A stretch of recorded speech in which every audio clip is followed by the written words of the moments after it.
Bismillahirrahmanirrahim. Assalamualaikum warahmatullahi wabarakatuh. Alhamdulillahirrabbilalamin. Wabihi nasta'in ala umurid dunya waddin. Wassalatu wassalamu ala ashrafil anbiya wal mursalin. Amma ba'du.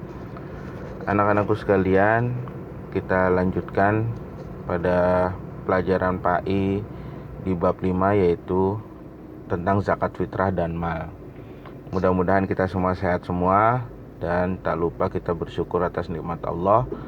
Salawat dan salam kita aturkan kepada baginda Nabi besar Muhammad sallallahu alaihi wasallam. Baik teman-teman, kemarin sudah kita review tentang zakat fitrah ya. Jadi betul jawaban teman-teman semua bahwa pertama, persamaan zakat fitrah dan zakat mal adalah sama-sama yang dikeluarkan dalam bentuk harta. Adapun dan tujuannya ya sama-sama untuk mensucikan harta.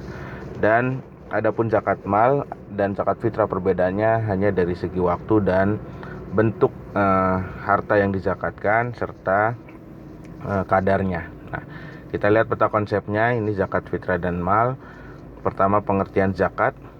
Kemudian nanti kita lihat mustahik zakat. Mustahik itu yang berhak menerima zakat. Kemudian dari segi zakat fitrah ada pengertian, dalil dan ketentuannya. Kemudian zakat mal ya. Kata kuncinya adalah ada zakat, ada nisab, ada haul, mustahik, muzaki, amil zakat. Zakah itu ya zakatnya. Nisab itu nanti ada pengertian nisab itu batas atau hitungannya. Kemudian haul itu kalau mencapai 1 tahun. Mustahik itu orang yang berhak menerima zakat. Kalau muzaki itu orang yang mengeluarkan zakatnya. Amil zakat adalah petugas yang mengelola atau menarik dan mengumpulkan, menyalurkan zakat. Nah, kita lihat zakat kita tahu adalah bagian dari rukun Islam ya. Kemudian ayatnya jelas hampir di semua ayat ya, kalau kita lihat itu ini wa aqimus sholata wa atuz zakata warka'u ma'rokim. Jadi selalu salat dan zakat itu selalu disandingkan di dalam banyak ayat ya. Jadi salat ya, as-shalah dan zakat ini hampir selalu disandingkan di dalam ayat. Artinya apa? Betapa pentingnya kalau sholat ini berhubungan dengan ibadah kepada Allah langsung, ibadah mahdoh. Nah, kalau zakat ini ibadah yang berhubungan dengan orang atau manusia atau ibadah sosial.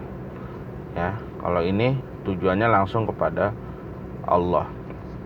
Nah, jadi jelas bahwa zakat itu sangat penting ya. Kemudian yaitu kita lihat, jika sholat berfungsi untuk membentuk kesolehan dari sisi pribadi, maka zakat berfungsi membentuk kesolehan dalam sistem sosial masyarakat ya.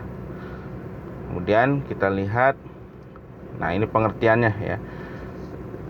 Zakat berasal dari kata zakah yang berarti suci ya, baik, berkah, tumbuh dan berkembang. Kalau menurut istilah, artinya zakat adalah kadar harta ya. Jadi kata kuncinya di situ ya teman-teman, kadar harta. Jadi ada kadarnya, tidak semua harta langsung harus dizakatkan.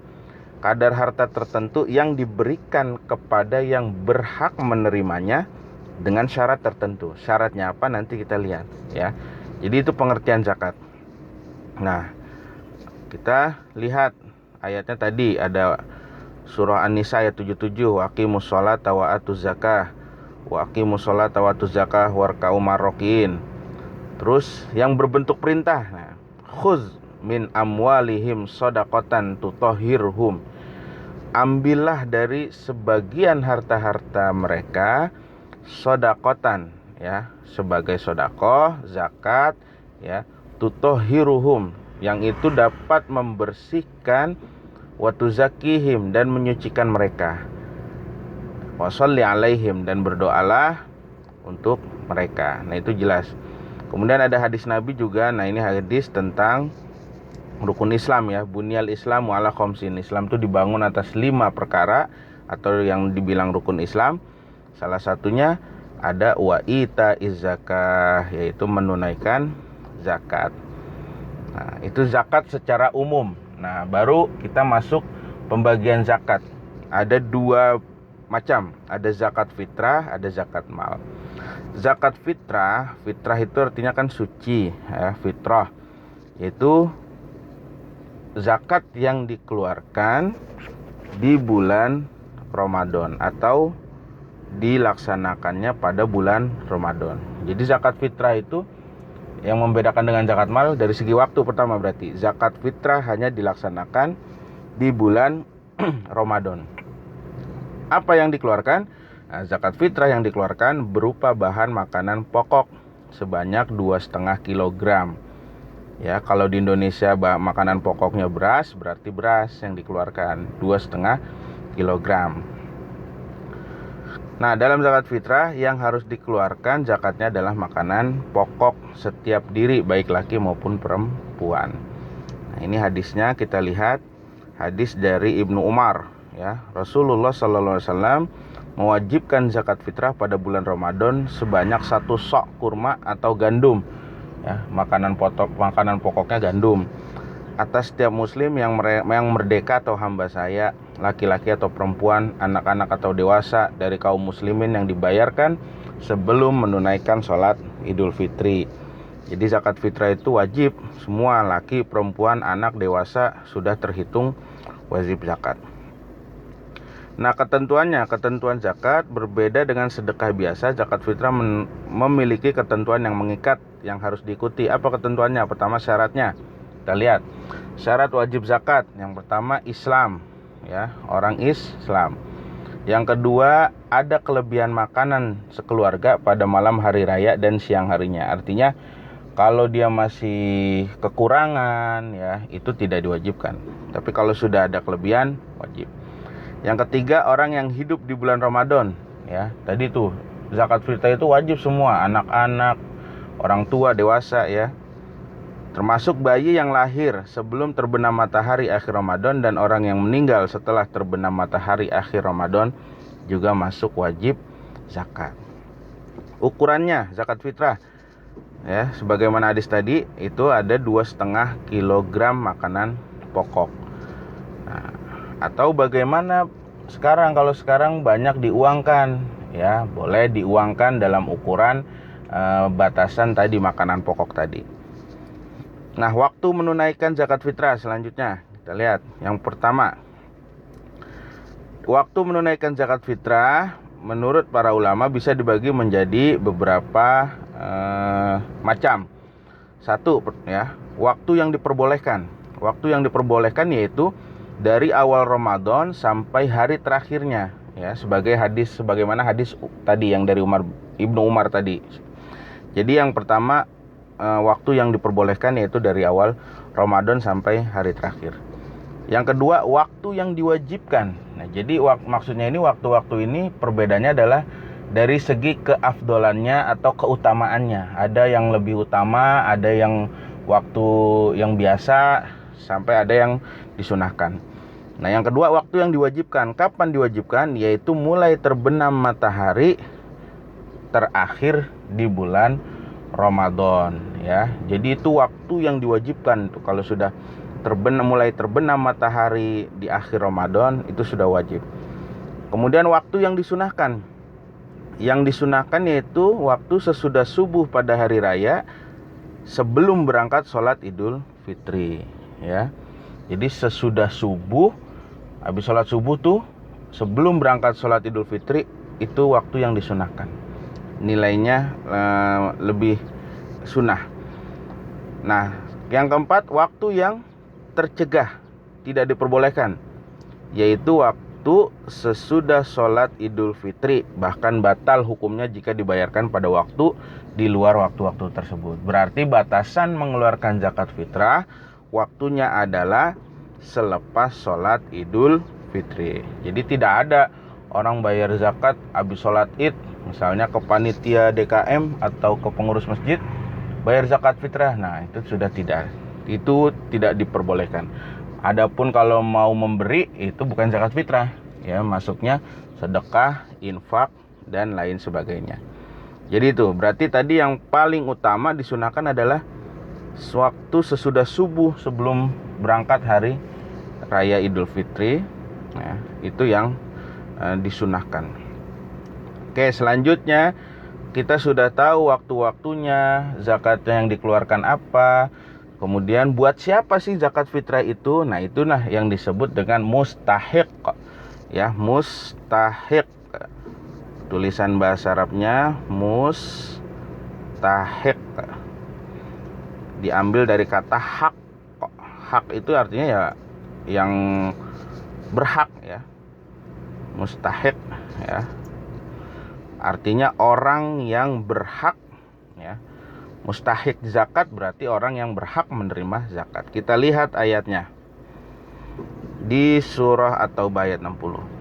Innamas shadaqatu lil fuqara'i wal masakini wal amilina 'alaiha wal mu'allafati qulubuhum wa fir riqabi wal gharimina wa fi sabilillahi wa banis sabil faridatan minallah wallahu alimun hakim. Innamas shadaqatu, sesungguhnya zakat itu hanyalah untuk pertama lil fuqara. Yang pertama yaitu lil fuqara, untuk orang-orang fakir, wal masakin, untuk orang-orang miskin, wal amilin, untuk amil zakat, orang yang mengurus zakat ya, wal muallafati qulubuhum ya, yang dilunakkan hatinya. Maksudnya dilunakkan hatinya itu muallaf, orang yang baru masuk Islam itu dapat zakat. Wa fir riqabi, untuk memerdekakan hamba sahaya ya, kalau zaman dulu ada budak. Wal gharimina, dan untuk orang yang banyak hutangnya, kelilit hutang. Wa fi sabilillah, untuk orang yang di jalan Allah ya. Seperti ulama, guru yang guru ngajar ngaji itu kan orang yang berada di jalan Allah. Nah, itu dapat zakat. Takmir misalkan merbot ya, yang mengurus masjid. Wa banis sabil, dan orang yang sedang dalam perjalanan. Nah, itulah orang-orang yang berhak mendapatkan zakat ya. Nah, ini di hadis juga ada ya. Qala Rasulullah sallallahu alaihi wasallam iza kanat laka mi'ata dirham ya. Jika kalian mempunyai perak 200 dir. Ini sudah zakat mal. Zakat fitrahnya naik. Sudah maka zakat mal ya. Nah, berarti tadi zakat fitrahnya tuh ya sudah kita ketahui kapan waktunya, apa yang dikeluarkan, kemudian siapa yang berhak menerima zakat fitrah. Nah, itu ya. Itu zakat fitrah. Kemudian kita masuk ke zakat yang jenis kedua, yaitu zakat mal, harta benda. Mal artinya benda, harta ya. Mal artinya benda. Kalau tadi zakat fitrah ya, zakat diri, mensuci, atau zakat fitri ya. Kalau yang kedua zakat mal ya, malun itu artinya harta.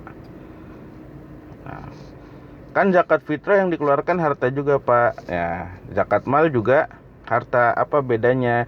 Zakat fitrah hartanya hanya dalam bentuk makanan pokok atau boleh diuangkan. Tapi kalau zakat mal menyangkut seluruh harta ya. Perkebunan, kemudian perikanan, mungkin pertanian dan lain sebagainya. Nah, kita lihat zakat mal yaitu zakat sejumlah harta yang telah mencapai syarat. Nah, ini kata kuncinya. Telah mencapai syarat tertentu yang wajib dikeluarkan untuk disampaikan kepada yang berhak. Siapa yang berhak menerimanya? Sama. Mustahiknya sama dengan zakat fitrah tadi. Yang berbeda adalah ada syarat tertentu yang wajib dikeluarkan. Nah, harta yang wajib dikeluarkan zakatnya adalah harta yang telah memenuhi syarat. Ini syarat zakat mal. Pertama, al-milkut tam, yaitu harta yang dimiliki secara penuh karena didapat dari cara-cara yang sah menurut agama. Misalkan punya perkebunannya memang hasil usaha sendiri ya, bukan pinjaman atau bukan harta gadaian ya. Misalkan ada orang gadein motor, sama kita motornya dihitung zakat, ya enggak, karena itu bukan harta yang dimiliki secara penuh. Yang kedua, an-nama, yaitu harta yang berkembang jika diusahakan atau memiliki potensi untuk berkembang, seperti perdagangan dan pertanian. Jadi dia hartanya bisa bertambah istilahnya ya, bisa tumbuh, an-nama. Ketiga, syarat ketiga, telah mencapai nisab. Nah ini kata kuncinya tadi, nisab itu apa? Batas minimal wajib zakat dari harta benda. Jika harta benda telah mencapai batas minimal itu, maka wajib dikeluarkan zakatnya. Berapa nisabnya, berapa batas-batasnya, nanti ada kita lihat di tabelnya. Yang keempat, telah mencapai haul. Haul itu batas waktu 1 tahun dari kepemilikan harta atau usaha tertentu. Tetapi untuk harta hasil pertanian tidak ada haul dan harus dikeluarkan zakatnya pada saat panen. Nah, jadi kalau pertanian saat panen keluarkan zakatnya. Tapi selain pertanian, dia tunggu waktu 1 tahun. Misalkan kita hari ini beli emas 20 gram, maka tahun berikutnya kalau emas itu masih ada 20 gram itu, maka tahun berikutnya dikeluarkanlah zakat dari emas tersebut ya. Yang kelima, telah melebihi kebutuhan pokok, yaitu kebutuhan minimal yang diperlukannya dan keluarga yang menjadi tanggungannya. Jadi kebutuhan pokoknya sudah tercukupi, sudah lebih. Nah ini ada harta yang disimpan dalam bentuk macam-macam ini tadi, maka itu sudah wajib dikeluarkan. Nah kita lihat sekilas saja ya, apa contohnya. Ada zakat emas dan perak tuh tadi. Kalau kita punya emas dan punya perak, sudah sampai 1 tahun, nisabnya ukurannya juga sudah. Kita lihat berapa nisab emas. Nah ini ada hadisnya. Berdasarkan hadis di atas, maka didapatkan keterangan sebagai berikut. Pertama, nisab emas adalah 20 dinar atau sama dengan 96 gram. Dan zakatnya setengah dinar, yang berarti 2,5%. Jadi kalau kita punya 96 gram, misalkan 100 gram, nah itu 2,5%-nya wajib dizakatkan. Kalau perak itu 200 dirham atau senilai dengan 624 gram, dan zakatnya 5 dirham atau sama 2,5%. Nah itu contohnya ya. Kemudian zakat hasil perdagangan. Nah perdagangan apa saja yang dizakatkan? Hasil perdagangan itu macam-macam ya, nanti silakan dibaca lengkapnya. Kemudian zakat hasil pertanian dan perkebunan ya, punya peternakan, punya perkebunan ya, atau lahan pertanian ya yang bisa tumbuh, nah itu juga dizakatkan. Nah misalkan nih ada zakat hasil tambang, sama tambang juga 2,5% ya. Zakat harta rikaz, barang temuan ya, itu 20%. Zakat binatang ternak. Nah kalau binatang ya atau peternakan, kita lihat tabelnya. Nah ini misalkan unta ya, nisab tadi tuh ya. Nisab itu kalau sudah sampai, misalkan kita udah punya ontanya 5-9, berarti zakatnya itu 1 ekor kambing atau 1 ekor domba yang usianya 2 tahun atau 1 tahun lebih. Terus ke bawah. Kalau sapi dan kerbau nisabnya 30 sampai 39. Kalau udah punya sapi atau kerbau 30 ekor, maka wajib dikeluarkan zakatnya 1 ekor anak sapi atau kerbau. Terus kalau kambing. Nah ini kambing. Kalau kita sudah punya 40 ekor kambing minimal, itu sudah dikeluarkan 1 ekor kambing untuk zakat. Kalau punya misalkan 250, berarti masuk yang mana nih?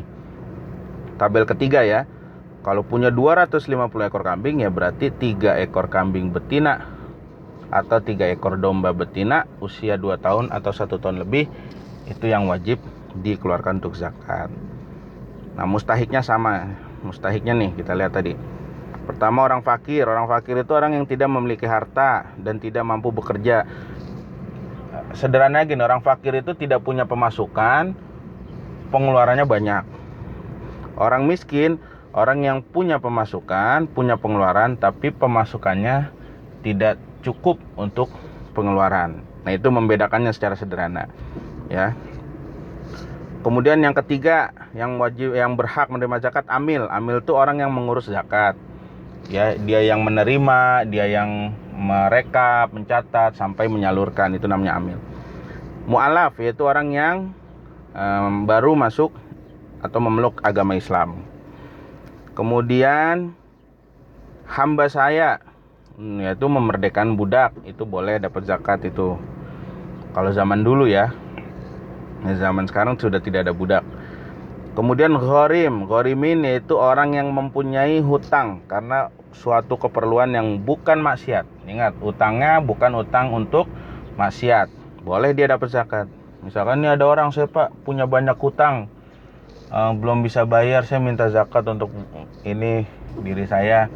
Emang kenapa utangnya banyak? Misalkan kemarin buat masang taruhan Liga Champion, nah itu tidak boleh, ya. Harus hutang yang sesuai dalam koridor agama Islam. Kemudian yang berhak menerima zakat sabilillah tadi tuh, orang-orang yang berjuang di jalan Allah, ya. Guru, kemudian merbot misalkan, itu kan berjuang di jalan Allah, atau dan lain sebagainya.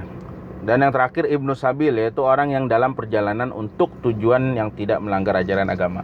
Orang yang sedang musafir, bepergian dari daerah ke daerah dalam rangka dakwah, nah itu wajib boleh menerima zakat.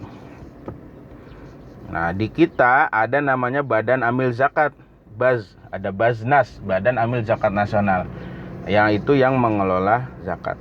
Nah, kalau mau lebih mudahnya, kita tadi tuh misalkan zakat mal, zakat mal saya nggak hafal nih, harta saya banyak, perkebunan saya banyak, pertanian juga, hewan ternak saya banyak, saya bingung hitungnya. Nah, mau gampangnya datang saja ke ya, Badan Amil Zakat. Di tingkat nasional ada Baznas, di tingkat provinsi ada Baznas provinsi, di tingkat kota kabupaten ada Baznas atau Bazda, ya, Badan Amil Zakat daerah tingkat kota dan kabupaten. Datang ke situ, laporkan, nih Pak, harta saya yang sudah sampai haul 1 tahun dan nisabnya sudah ada ini, nanti langsung dihitungkan sama petugas di Baznas. Sekian yang dikeluarkan Pak zakatnya, langsung dikeluarkan dan langsung kita serahkan. Yang menyerahkan ke yang berhak juga dari Baznas, lembaga Baznas. Nah itu ya teman-teman sekalian, jadi kita sudah mengenal atau mengetahui tadi zakat, jenis zakat, kemudian pengertiannya, kemudian harta yang dikeluarkannya, waktunya kapan, kemudian sampai yang berhak menerima zakat.